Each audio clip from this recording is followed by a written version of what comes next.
compartir con ustedes un poema extraordinario.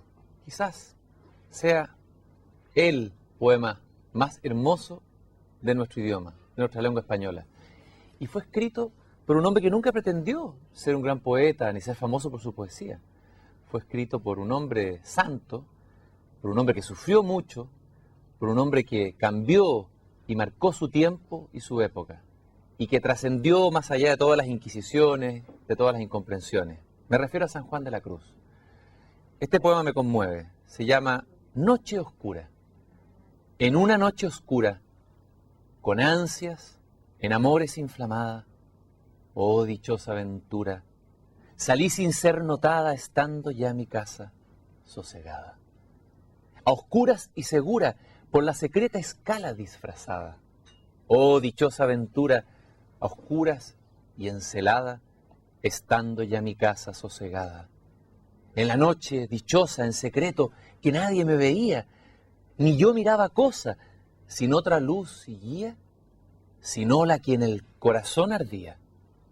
Aquesta me guiaba más cierto que la luz del mediodía, a donde me esperaba quien yo bien sabía, en parte donde nadie parecía.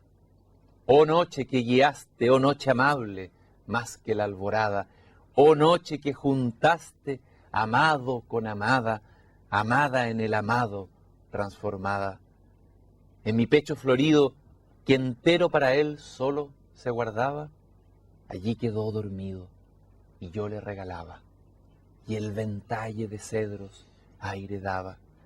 El aire de la almena cuando yo sus cabellos esparcía, con su mano serena en mi cuello hería, y todos mis sentidos suspendía. Quedéme y olvidéme. El rostro recliné sobre el amado, cesó todo y dejéme, dejando mi cuidado entre las azucenas, olvidado. El poema aparentemente relata la historia de un amante que en la noche sale secretamente, clandestinamente de su casa en busca de este amado clandestino.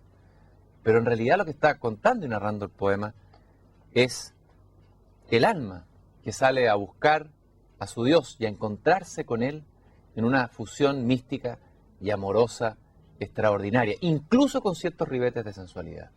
Mucho se ha hablado de este poema y mucho se ha hablado de esa experiencia inefable donde no llegan las palabras, donde tal vez solo pueden llegar los poetas y los místicos. ¿Cómo hablar de aquello que no tiene nombre sin ruborizarse, sin temor y temblor? Hoy día este programa es un programa muy especial.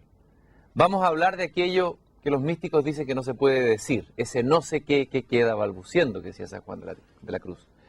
Vamos a hablar de algo que una palabra tal vez a muchos aleja, a otros reúne, una palabra tan potente que nos excede, que es la palabra Dios. Vamos a hablar del encuentro con Dios, de la experiencia de algunas personas que han tenido ese privilegio y esa suerte de tener ese trato, ese encuentro directo con Dios.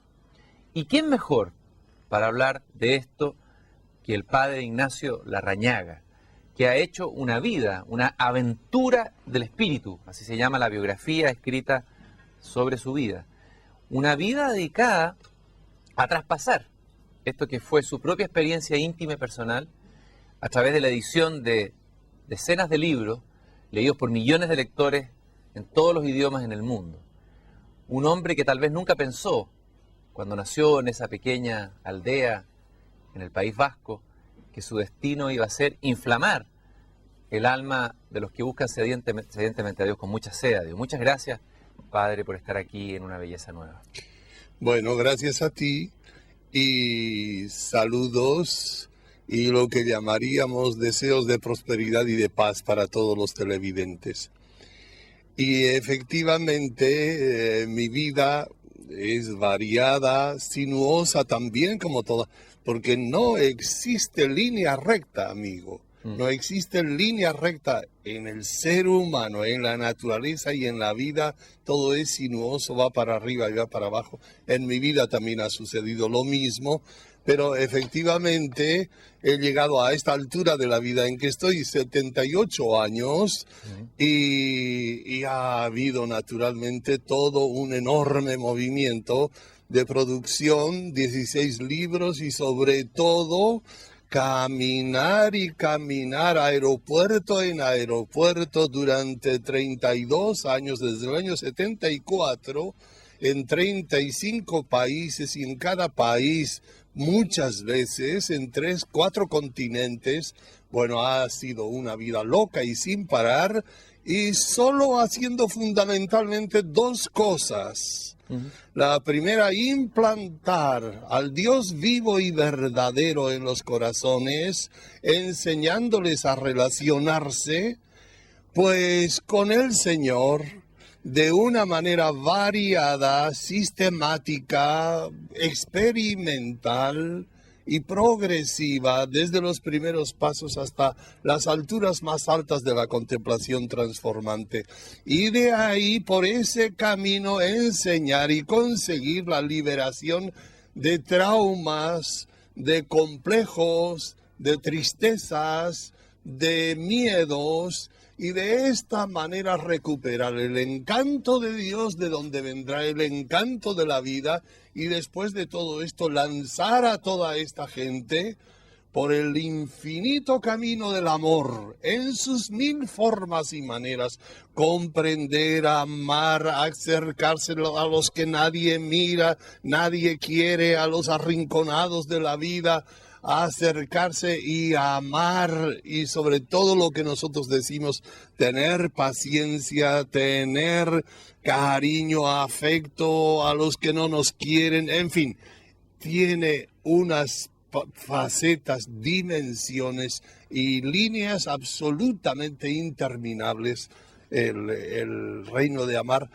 Es lo que nosotros llamamos un programa de santificación cristificante, de tal manera que se pueda decir al final de la vida de todos nosotros, igual que de Jesús, pasó por todas partes haciendo el bien a todos. Eso lo primero. Y una segunda cosa, en los 16 libros no hay otra cosa, en sus 1000 formas y maneras.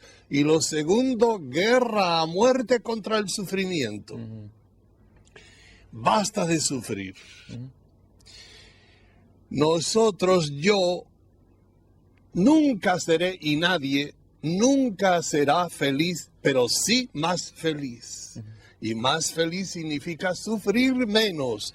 Y la vida entera he dedicado yo a enseñar a la gente a sufrir menos, a sacar las espinas, a sacar o disecar las fuentes de angustia, de tristeza, en fin, de los imposibles, lanzarlos al vacío o a las manos de Dios, y hacer de tal manera que nuestro corazón esté en una perpetua paz y sosiego, y más felices y más contentos. Hay una cita, padre, que usted regala en este libro, que a mí me impactó, fue el primer libro suyo que leí, del sufrimiento a la paz. Es una cita de además de un autor que yo amo, que es Dostoyevsky. Dostoyevsky dice algo que tal vez sirva para seguir conversando este primer tema, que es el sufrimiento.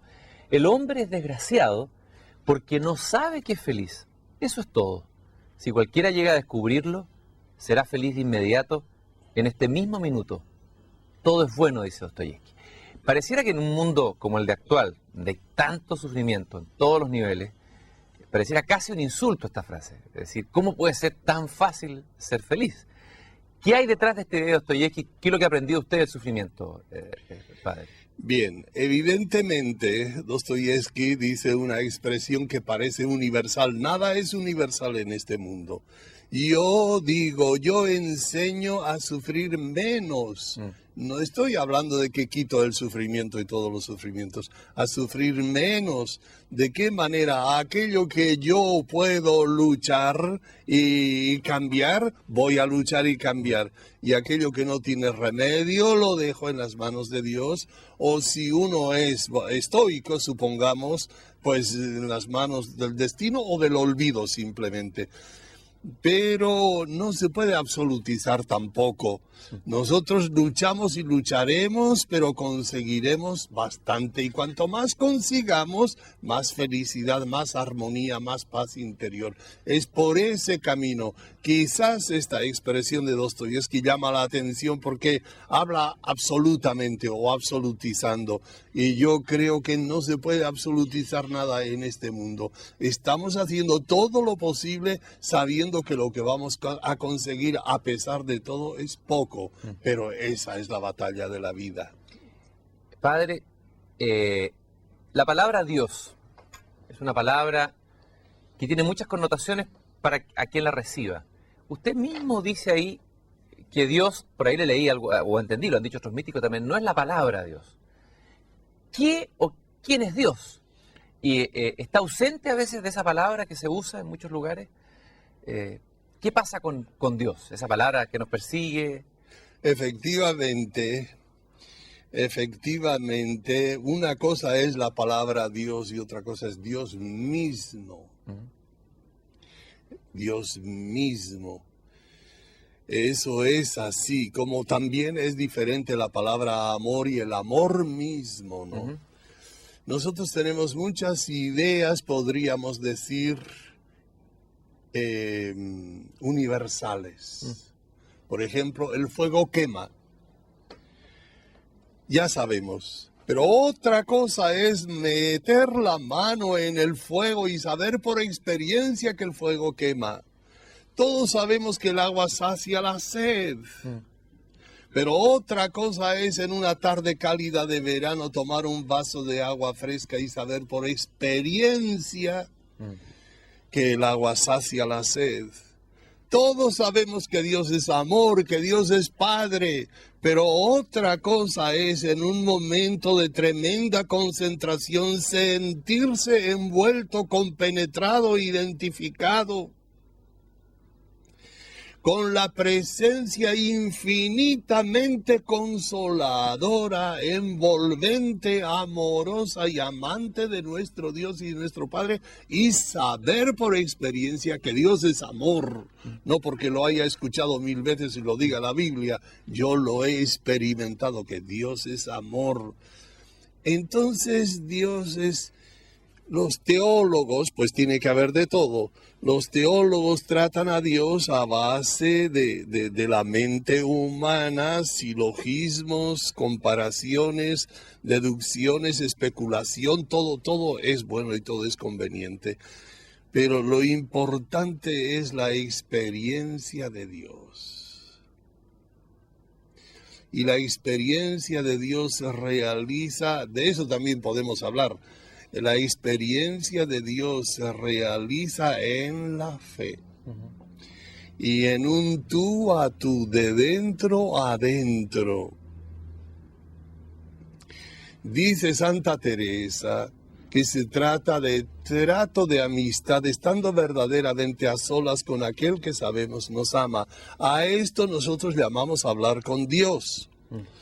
Pero hablar con Dios no es un cruce de palabras, sino de interioridades. Estás conmigo, estoy contigo. Establecer una corriente atencional y afectiva con un tú. De tal manera que todas mis energías salen de mí, se centran en un tú, se concentran en un tú. Pero el tú sale también hacia mí por el camino del amor y yo quedo receptivo, acogedor y quieto.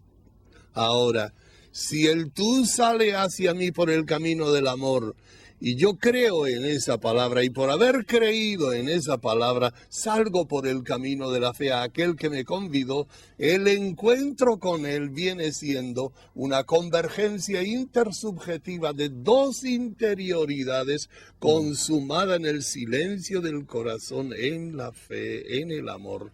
De tal manera que dos presencias previamente conocidas se hacen mutuamente presentes y se establece aquella corriente de dar y de recibir, de amar y de sentirse amado. Y para eso, lo de San Juan de la Cruz, necesitamos condiciones. La noche sosegada, la música callada, la soledad sonora y la cena que recrea y enamora. Si tú quieres la cena que recrea y enamora, necesitamos la noche sosegada, la música callada, un profundo silencio interior. Sueltos los nervios, soltar los nervios, sosegar los nervios, calmar todo, silenciar los clamores interiores y exteriores para en la última soledad del ser, acoger el misterio infinito de Dios y adorar y adorar y adorar sin fin. Una experiencia de Dios. No nos interesan lógicas, no nos interesan grandes elucubraciones. No es una idea de Dios. No es una idea de Dios. No es una abstracción de Dios. O no es a Dios colocado en un sistema orgánico de lógicas. Tal vez, si uno compara las distintas tradiciones místicas, padre, la tradición oriental, la tradición sufi, la tradición, se da cuenta que hay un lenguaje bastante común, que atraviesa como un río subterráneo la aproximación a Dios con diferencias, pero... Es idéntico, sí. ¿Es lo mismo? Yo creo que es lo mismo. ¿Es lo mismo lo que ve un místico sufi, un rumi, lo que ve San Juan de la Cruz, lo que ve un Para católico? mí que sí. Cuando se trata del Dios bíblico, digamos, es el mismo, tratado y compenetrado de diferente manera según los matices de la personalidad de cada uno, pero es el mismo. Y entonces... Cambio de nombre, pero la esencia es Él. Al final a mí no me gustan palabras de Dios y sobre Dios porque no llegan a alcanzar. Al final... Igual que sucede con los contemplativos, las palabras van desapareciendo, son incapaces de transportar toda la vitalidad, van desapareciendo y queda el silencio.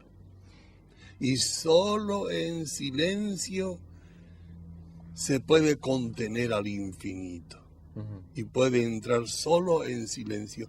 Y al final solo queda no un nombre, sino un pronombre, es Él. ¿Él o tú? Igual, pronombre. Yo soy aquel que soy. Él es y me ama. Y basta. Y todo entra, todo está contenido ahí. Usted habló de la noche oscura de la que habla San Juan de la Cruz. Distintas experiencias místicas, lo mismo que yo he leído en su propio libro. Cuando usted cuenta estas experiencias tan radicales, hay un momento de noche. ¿Qué es lo que es la noche oscura? ¿Es la pérdida de la fe, la angustia, el apaciguamiento de los sentidos? ¿Qué significa la noche oscura en el proceso del encuentro con Dios? Bueno, noche oscura del espíritu, de noche oscura del sentido que llama San Juan de la Cruz, es el gran maestro en toda esta materia, ¿no? Entonces se entiende pues la dificultad de comunicarse, la incapacidad de concentrarse, todo lo que existe en la mente humana de dispersivo, de imaginación, todo. Bueno, y hace que el encuentro con Dios sea muy difícil, muy pesado y muy sin frutos aparentes, ¿no? Reduciendo a pocas palabras, es eso. La noche oscura del espíritu es otra cosa. Y mucho más terrible. San Juan de la Cruz habla que es tempestuosa noche, dice. Tempestuosa noche. Y en un momento llega a decir que se parece un poco al infierno. ¿Y qué pasa en esa tempestuosa noche?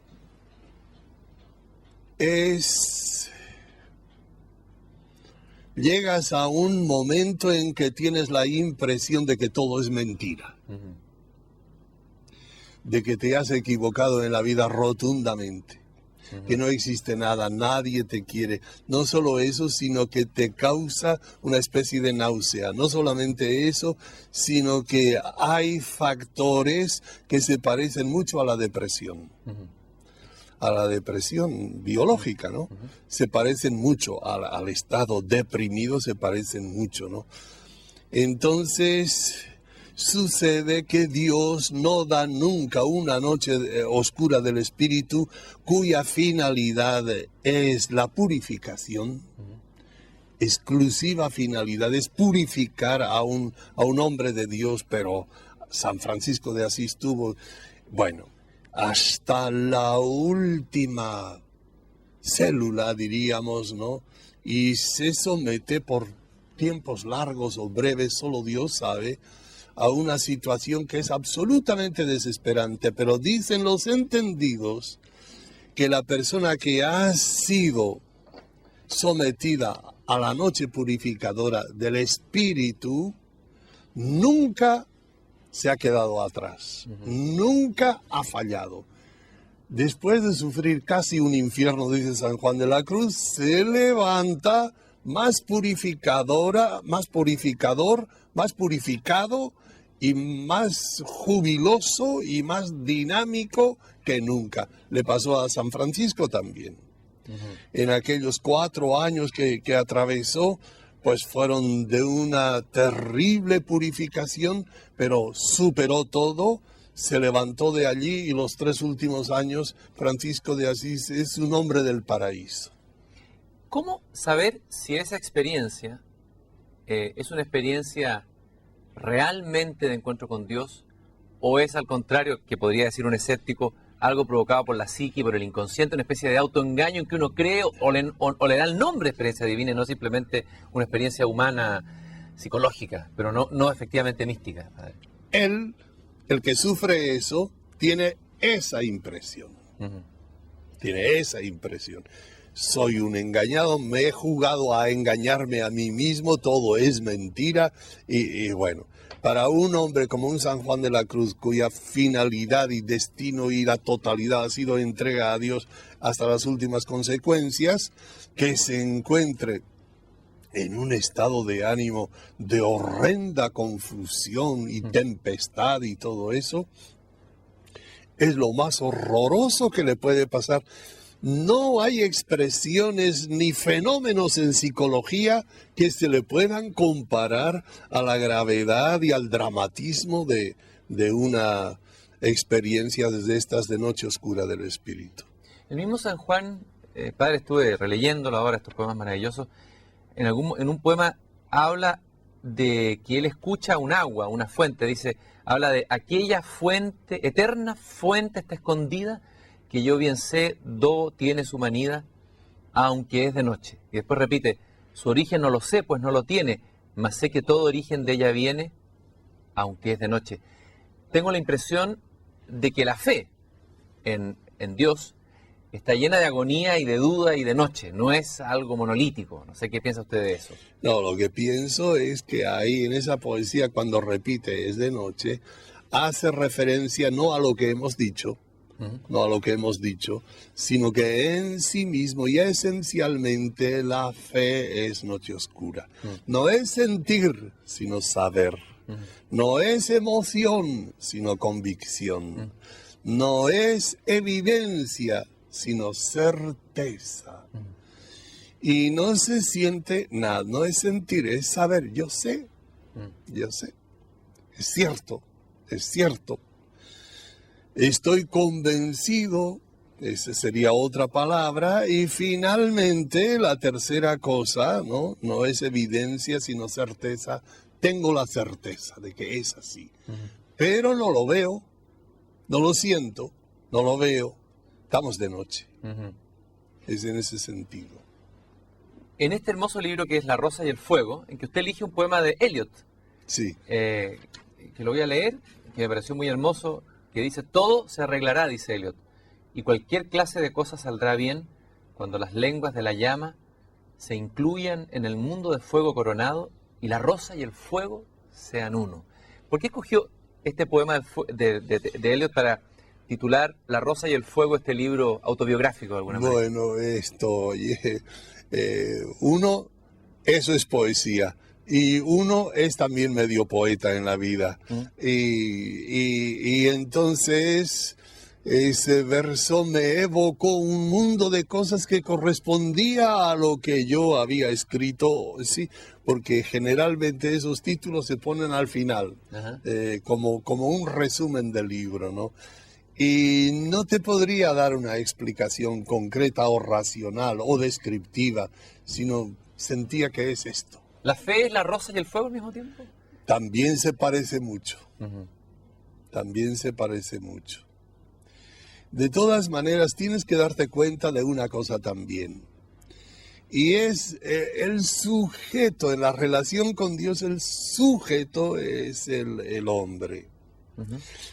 Y el hombre yo soy aquella fuerza de profundidad, siempre inquieta, siempre inquietante, buscando un centro de gravedad donde poder equilibrarme, ajustarme y descansar. Somos criaturas hechas por Dios y hechas para Dios, según su medida, semejanza e imagen, pero medida de Dios, ¿no? Por eso somos buscadores casi inevitables y arrastrados, buscadores del eterno. En una palabra, somos pozos infinitos que infinitos, finitos nunca lo podrán llenar. Solo un infinito puede llenar un pozo infinito. Como dice un autor francés, maravillosamente somos peregrinos de lo absoluto. Mira qué bonito. Qué bonito. Peregrinos de lo absoluto. De tal manera que los fenómenos trágicos que suceden en el corazón del hombre muchas veces no son más que la otra cara de esta sed de Dios. Que alguien, un infinito, lo puso.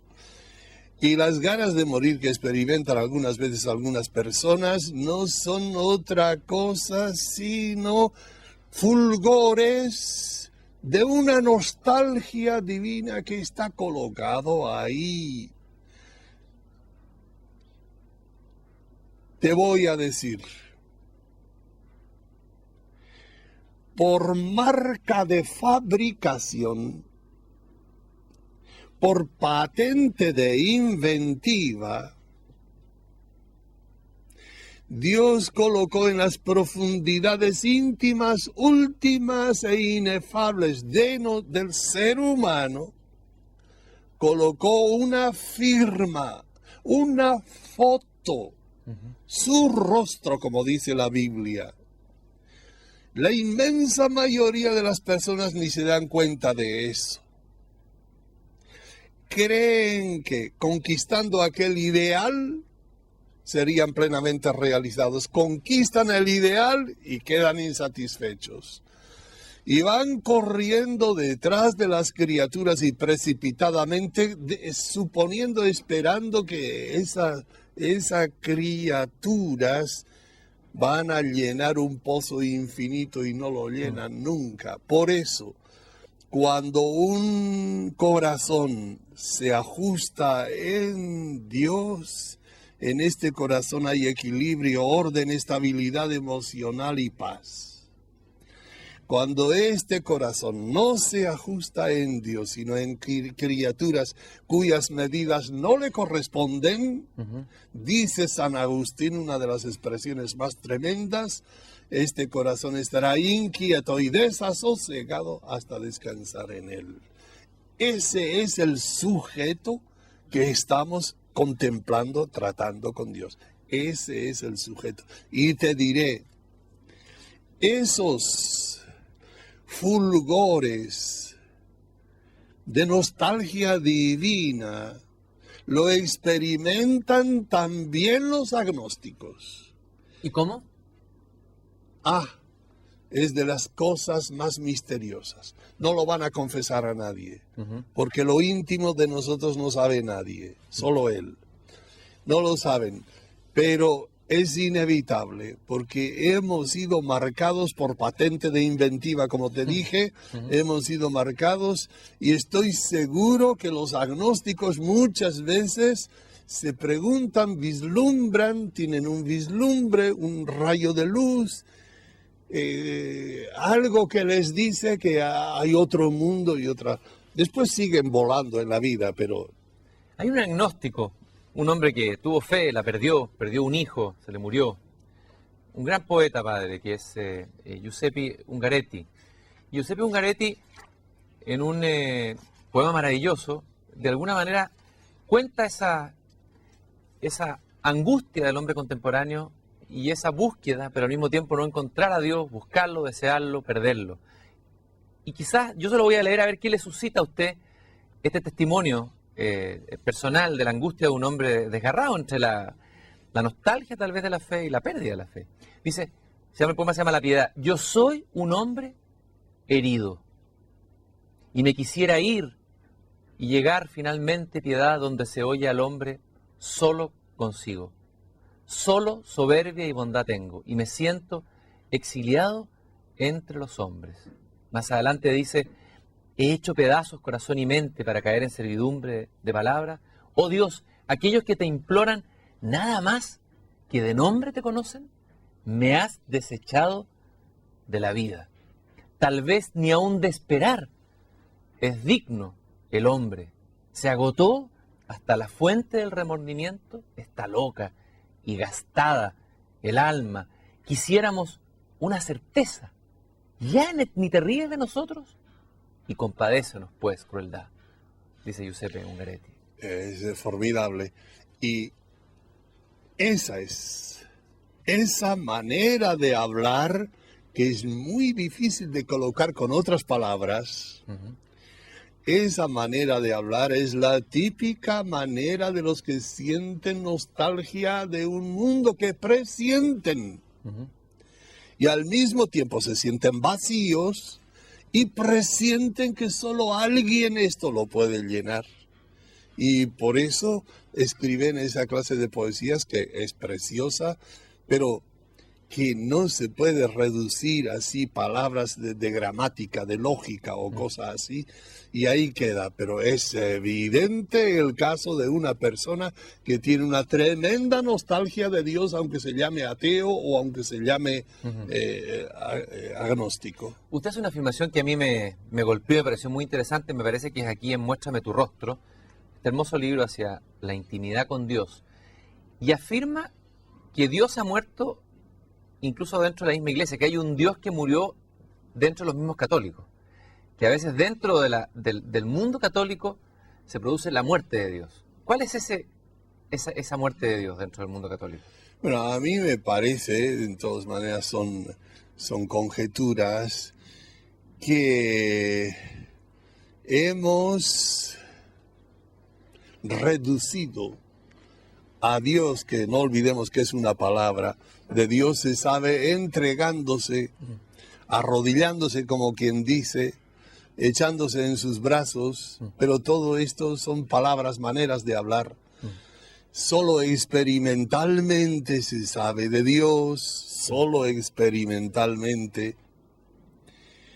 Suponte tú que yo fuese un teólogo y organizara un curso de 4 años de teología sistemática y he estado hablando de Dios brillantemente durante 4 años y podría ser de aquella clase de personas que no saben qué hacer con Dios. Podría estar yo hablando de Dios la vida entera y ser incapaz de estar con Dios durante 45 minutos.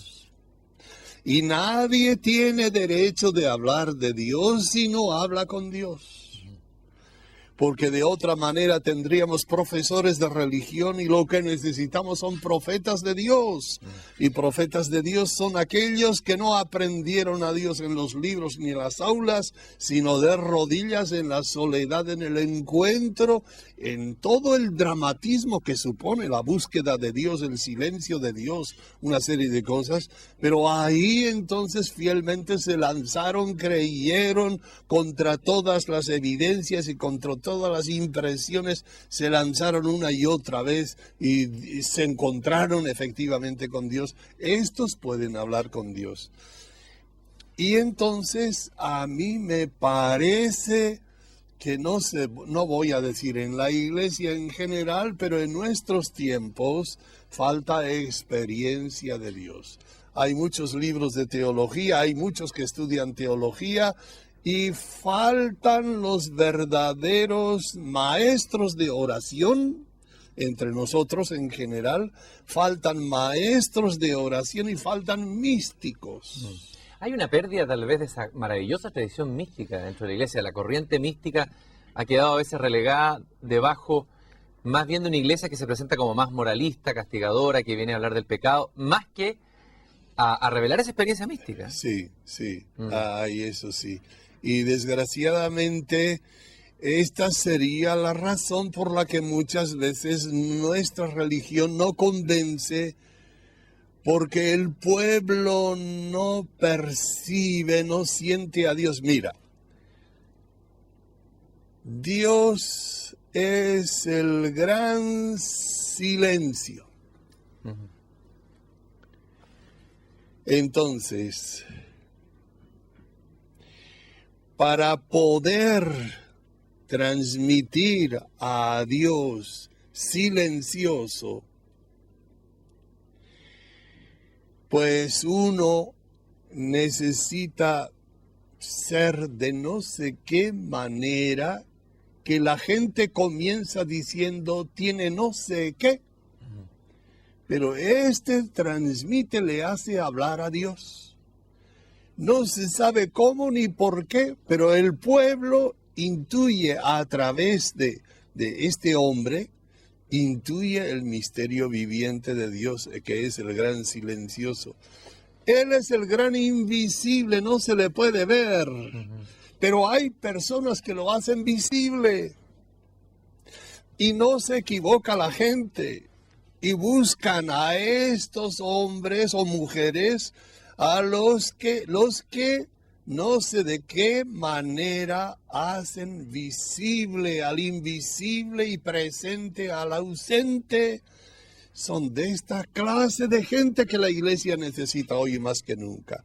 Y es de esta clase de gente la que tiene que transmitir al Dios vivo y verdadero al mundo de hoy. Si entiendo bien, padre, más que prédicas de moral y de ética que parecieran ser las que están hoy día en la agenda, en lo que uno ve por lo menos en los medios de comunicación, la manera como la iglesia sale al mundo, más que prédica es, no sé, cantar a Dios, profetizar a Dios, mostrar a Dios, incluso a través del silencio. Y finalmente es un no sé qué. Tiene un no sé qué. El pueblo dice, tiene un no sé qué. Pero arrastra, evoca, este es un verbo muy importante, hace vivamente presente al ausente, evoca. Bueno, esta clase de hombres y de mujeres es que la iglesia necesita hoy más que nunca. Y nosotros, a través de todos estos libros y de tantas cosas en tantos pueblos, centenares de millares de personas, eso hemos hecho. Eso y lo otro que nos hemos olvidado. Evitar el sufrimiento. ¿Y cómo se consigue eso?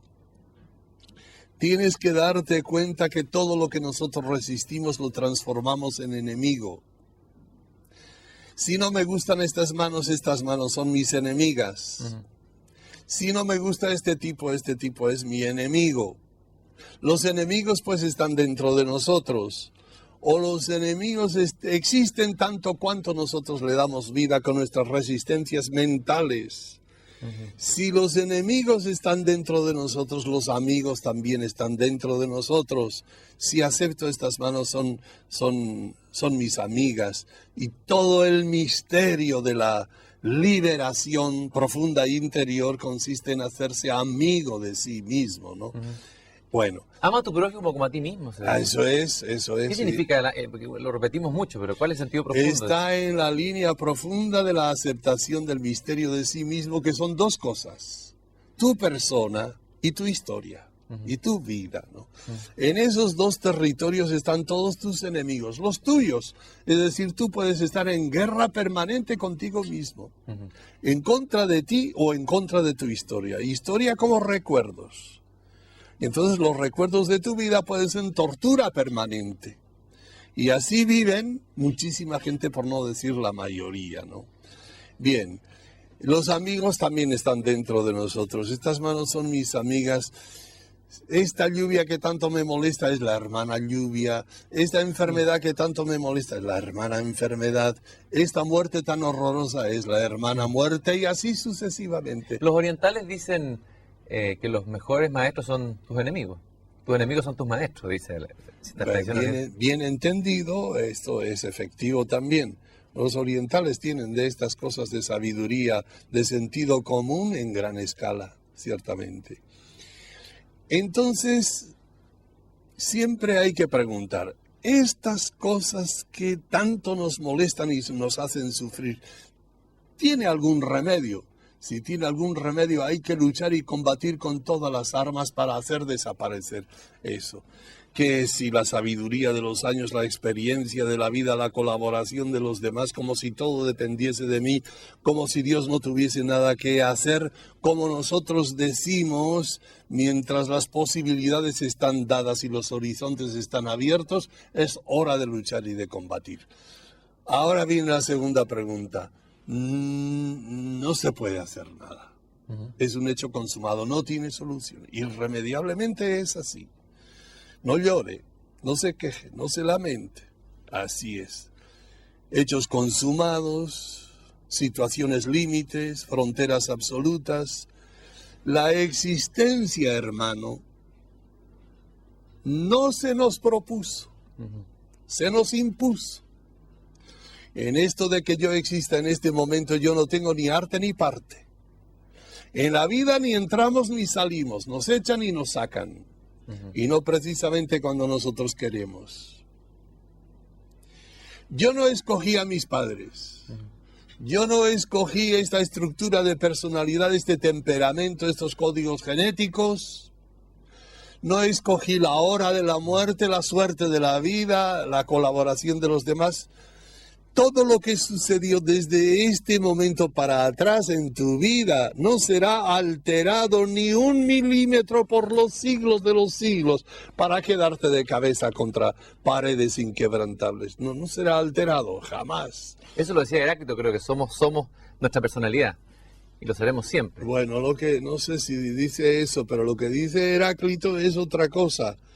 Que estas aguas que están pasando por el río solo una vez pasan, no pasan dos veces, ¿no? Solo una vez se fue y no volverá.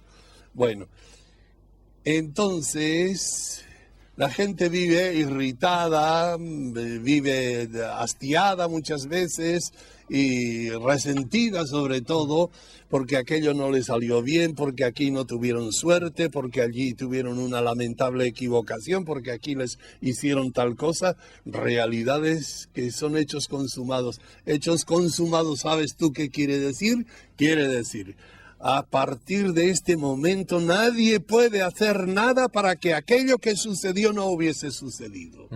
Hechos consumados. O sea, hay que abrazar la realidad con todas sus contradicciones. Ah, pues ahí está la conclusión. Hechos consumados. No hay nada que hacer. Entonces nosotros enseñamos a tomar eso amorosamente, transformar el dolor en amor y dejarlo en las manos de Dios. Tú lo permitiste, no sé por qué, pero cierro los ojos, silencio en la mente y paz en el corazón y hágase tu voluntad. Usted usa la palabra abandono. Sí. ¿Corresponde a esto que está diciendo? Es una palabra equívoca. Y la mayor parte de las veces que decimos abandono parece que indica cruzarse de brazos, no hacer nada, así, cosas así. Pero se trata de un abandono dinámico. Te voy a decir mucho más. La vivencia del abandono coloca a la persona a su máximo nivel de eficacia, productividad y potencialidad, te lo digo. ¿Por qué? Por lo evidente que estamos diciendo. Esto que no podemos, que nos hace sufrir horrorosamente y que vemos que está muy mal, se puede cambiar. Y tú dices, no se puede cambiar. ¿Qué hago yo con eso? Bueno, si se puede cambiar, voy a luchar con todas las armas. Si no se puede cambiar, lo dejo. Entonces no me destruye y al mismo tiempo he hecho todo lo posible. Te aseguro que en toda la psicología del mundo no hay un camino tan eficaz como el abandono para avanzar por el camino de la paz. Padre, usted en este libro cuenta una experiencia, porque lo que usted dice, más que el valor intelectual, ideas teológicas, usted mismo ha sido bastante crítico en este mismo libro cuando era joven, contaba que sufrió la sequía de la teología intelectual, es transmitir una experiencia. Es como si alguien que está enamorado quiere contarle a los demás qué es el amor que vive. En el fondo es eso. En este caso el amor a Dios o el amor de Dios. Y usted cuenta una experiencia. Y quiero que nos remontemos a un momento en que, a una noche, usted está en una celda, me da la impresión, no sé si es una celda monástica o en... Un cuarto. Un cuarto. Y se escucha un sonido en esa noche. Ese sonido de unos pájaros. Son ruiseñores. ¿Y? ¿Qué ocurrió ahí? ¿Cuándo fue eso? Y no fue una vez. El ruiseñor que está sonando ahí es el único pájaro que canta de noche, oye. Ajá. Y no solamente canta de noche, canta de día también, pero de noche es el único pájaro que canta. Qué bonito, o sea, es un pájaro místico en la noche oscura. Sí, sí, sí, sí. Ajá. Y no existe ese pájaro en muchas partes, pero en España existe, creo que también a Italia. Bueno, entonces, ese ruiseñor no hizo nada. Es una simple evocación o en la profundidad de la noche te hace sentirte más evocador, más inspirado o cosas así. Pero lo que ahí yo describo y está descrito no se puede decir con más palabras que las que están ahí. Si quieres que yo intentara explicitar esas vivencias, no me sale nada más. Justamente lo que está ahí. Y no me sale nada más. Porque sobrepasan el idioma. Así como decimos que Dios, para los contemplativos, una vez que va profundizando y avanzando, Dios va perdiendo nombre, va perdiendo las palabras desaparecen y al final queda Él, pronombre personal, o tú eres mi Dios. Entonces aquí podemos decir una cosa parecida, las pocas palabras que se podían decir ya están ahí y más no podría decir. ¿Qué sé yo? Palabras semejantes, embriaguez, palabras semejantes, plenitud, y te pondría otras palabras así, pero hacer una descripción así psicoanalítica o gramatical no se puede. O sea, no se puede llegar a Dios con las palabras. No. En la fe pura, en el abandono puro, en la entrega completa, en la transformación del dolor en amor en la vida, solo por ahí, por ese camino se puede llegar. No se puede decir nada con palabras a pesar de que en el principio era el verbo. Y la palabra es como el corazón del mundo judeo-cristiano. Qué paradójico eso, ¿eh? Sí. Pero la palabra también es una muralla de separación en la humanidad. No soy muy amigo de la palabra, pero si no, ¿cómo nos entenderíamos unos con otros? Pero la palabra llega a un momento en que es una muralla. Y tú vas a Eslovenia y no entiendes ni una sola palabra, estás perdido, ¿no? Por decir algo, ¿no? Y pues con Dios pues puede acontecer una cosa un poquito semejante. Las palabras te van aproximando. La oración, en cuanto es una oración cada vez de mayor profundidad, poco a poco las palabras por sí mismas, no es un plan preconcebido, sino por sí mismas las palabras van desapareciendo. ¿Y por qué? Porque las palabras son portadoras muy dificultosas. Y al final el único portador que queda es el silencio. El poeta Rilke, al referirse a Dios, lo describe como el gran fugitivo en el libro de las horas, el que queremos encerrar de repente en los muros de una iglesia, pero que se arranca. ¿Qué le parece esa imagen de Dios como un fugitivo? No solamente de esa imagen, cualquier alma que tome en serio la oración, que tome en serio, de alguna manera quieres, por eso la Biblia habla de tu rostro, sabiendo que Dios no tiene rostro, pero la Biblia habla, muéstrame tu rostro, en fin, todo eso. Y aquí pues podríamos decir de la misma manera. Queremos agarrarlo de alguna manera, o queremos verlo cara a cara, como dice también la Biblia. No se le puede ver cara a cara, como Dios dice, Dios a Moisés, ¿no? No se me puede ver cara a cara, ¿no? Bueno, estamos en una realidad de fe, de entrega, de generosidad, de entusiasmo. Y todo esto, con estas condiciones llegamos. Por eso son tan pocos los que llegan a Dios. Y viven en su profundidad siempre vacíos, porque el único que puede llenar esa profundidad es Dios mismo. Y he ahí por qué, porque es muy difícil. A propósito de lo que usted dice, de que se puede vivir hablando de Dios sin tener el encuentro con Dios, hay una novela tremenda de Graham Greene que es El Poder y la Gloria, que es un sacerdote en México que sigue dando la prédica, que da la comunión, pero ya dejó de creer en Dios. Y el narrador va contando el horror y sufrimiento de ese hombre. ¿Qué pasa cuando ocurre, cuando se llega a ese punto? Bueno, yo también leí esa novela y es incomprensible. No sé si en ese caso falló la fe. Es un hombre que por otra parte vive evangélicamente, pobre, entregado a los demás. En fin, él intuye que Dios me lleva por este camino y va por este camino, pero su fe y su relación viva con Dios, pues, o lo abandonó o se le desapareció, y entonces a él es un cuerpo sin alma. Es un cuerpo porque realiza una vida evangélica. Pero al mismo tiempo falta la fe, falta la oración, falta el encuentro con Dios, y es un pobre desgraciado, si pudiésemos hablar de esa manera, ¿no? Y siente el vacío y siente tristeza. Ahora, ¿qué le pasó a ese? Bueno, es una novela, también es una fantasía, ¿no? Y fue abandonando a Dios seguramente, y entonces... Pero es una existencia triste, porque no hay alegría. La alegría la da el alma. Y ese sencillamente se le ve triste también, pero actuando como buen sacerdote y evangélicamente. Hemos hablado de la oración. Hay distintas tradiciones de oración. En el Oriente, cuando se nos describe la oración, hablamos de mantras, de sonidos.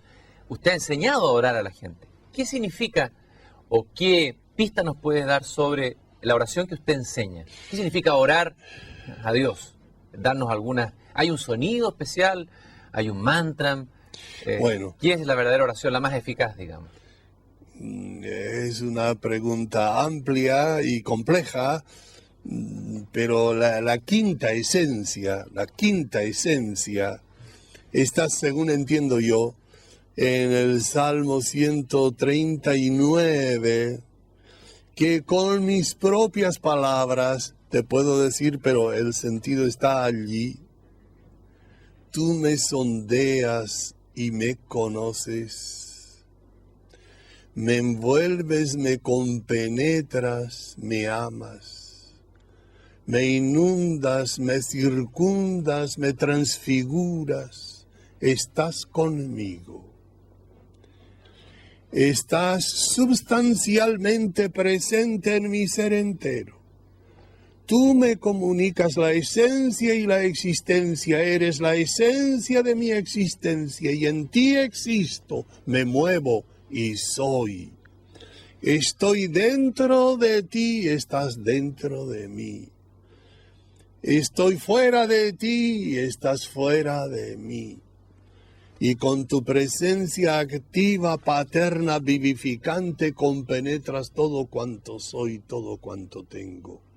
Eres el alma de mi alma y la vida de mi vida, más interior que yo mismo.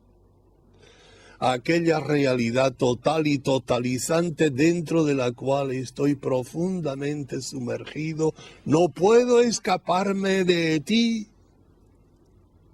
porque sin ti vendría verticalmente a la nada. Si se me ocurriera subir esa montaña o aquellas estrellas, allí también te encontraré.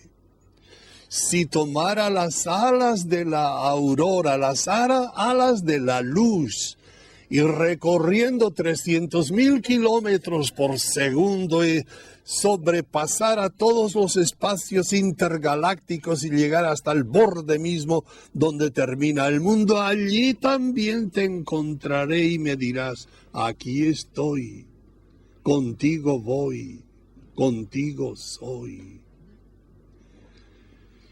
Si me metiera en una gruta solitaria, donde ni un rayo de luz se ve siquiera, allí también te encontraré, me tomarás de la mano y me dirás, eres hijo de mi amor y sombra bendita de mi substancia eterna. Eres la ternura de mi corazón, la fortaleza de mi alma, el sentido de mi existencia. Eres mi Dios, mi Padre, mi bien, mi Dios, mi todo. Eso es adorar. Quiero agradecerle, Padre Ignacio, por su testimonio, por transmitir este fuego, esta rosa y este fuego. Roja. Y cuando lo escucho a usted, no puedo dejar de recordar lo que dijo San Agustín en sus confesiones. Sobre Dios, es mejor hallarlo sin entenderlo que entenderlo sin hallarlo. Muchas gracias por permitir eso. Gracias, muy bonito. Eso.